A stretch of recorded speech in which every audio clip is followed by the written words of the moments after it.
Hey, what's going on, Archons? Welcome to the Advent Calendar 2020, aka the Dark Amber Tree, because all the decks have been hidden inside a mass mutation deck box, even though I have all sets represented in this year's Advent Calendar. So, today, what do we have on day 7? We have X Ulrich, the Man's God King. Ooh, that is quite the name. This is not a mass mutation. It has Dis, Shadows, and Brobnar. Alright. I wonder what set this will be. I do not know. We're going to find out together as I failingly unwrap this. The red seal is not coming to my aid right now. There we go. I'm kind of in this position right now where I'm opening all these decks and my collection just is growing in a way that I don't really want. But I want to keep opening decks because I really enjoy this process of unboxing and talking about it on this platform.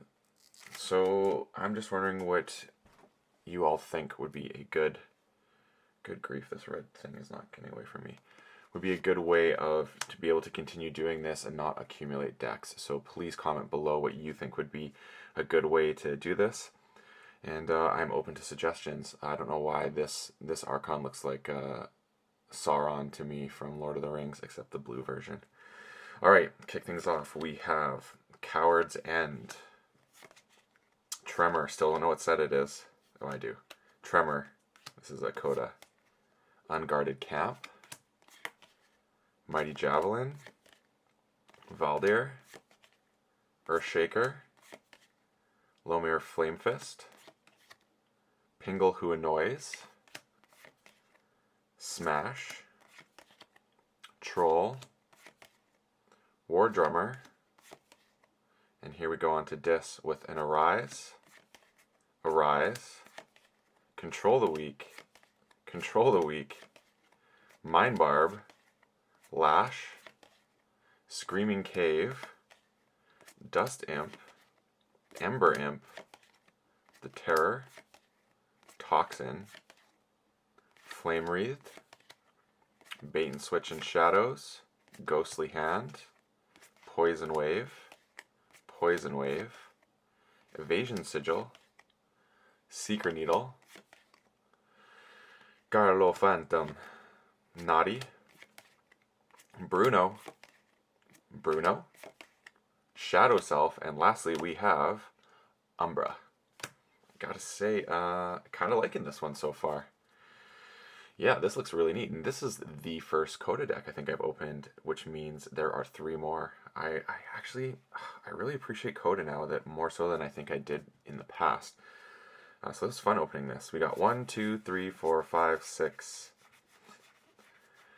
7, 8, 9, 10, 11, 12, 13, 14, 15, 16, 17 creatures. A very respectable number.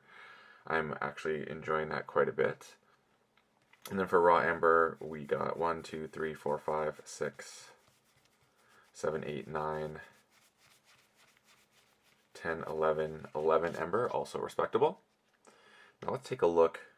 What do I like about this deck? I'm going to go house by house for this one. First up, we got the Brobs. Yeah, I do like this.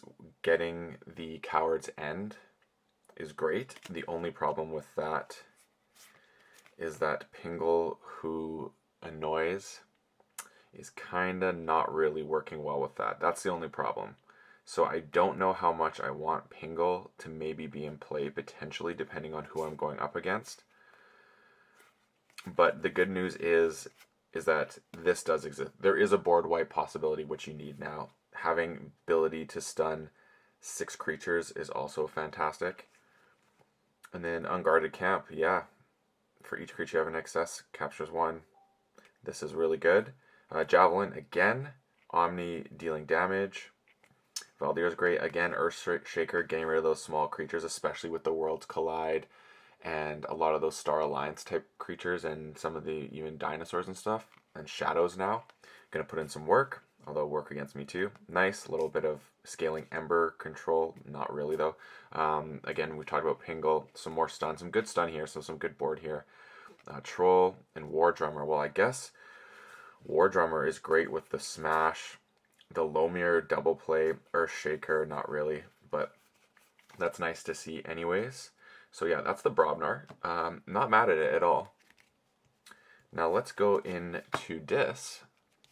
What do we got here? The Dis creatures, yeah, I mean, only 4, which means the Arises will not be used in that regard, although I'm not sure I would want to use them in that regard because of, I mean, you know what? I wouldn't be opposed to using it for the Ember Imp, Dust Imp play, and Toxin's great as well. Flame Wreath, Lash, Mind Barb, double control the weak is always nice to see. So I don't really think I need to go into too much detail with this Dis. It's great. Screaming Cave is fantastic as well to even just like pop those controls and then use Screaming Cave, get those back, as well as some other things that exist. So yeah, this Dis is just like, this is what you want to see in a CotA Dis. Like nothing too fancy, but at the same time extremely fancy, and it's going to do what you want. Now in Shadows here, the old Brunos with the Shadow Self I like.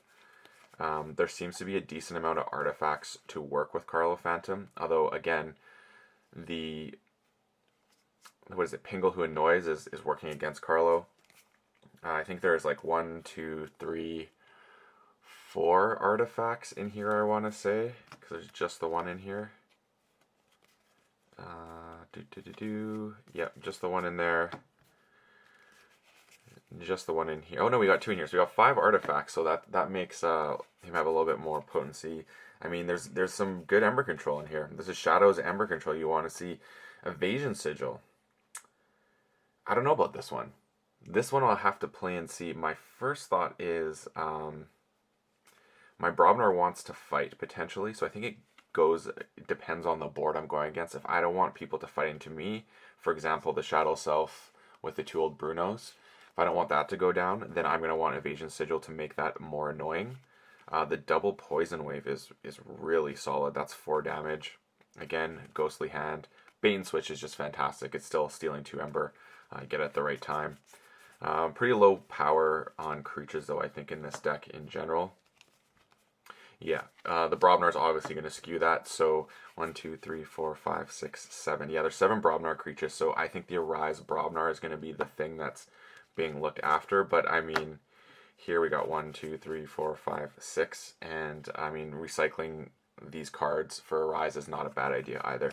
I think this is a solid deck. That's how I'm going to describe it. I'm not if I was in Sealed, I would not be disappointed to pull this whatsoever.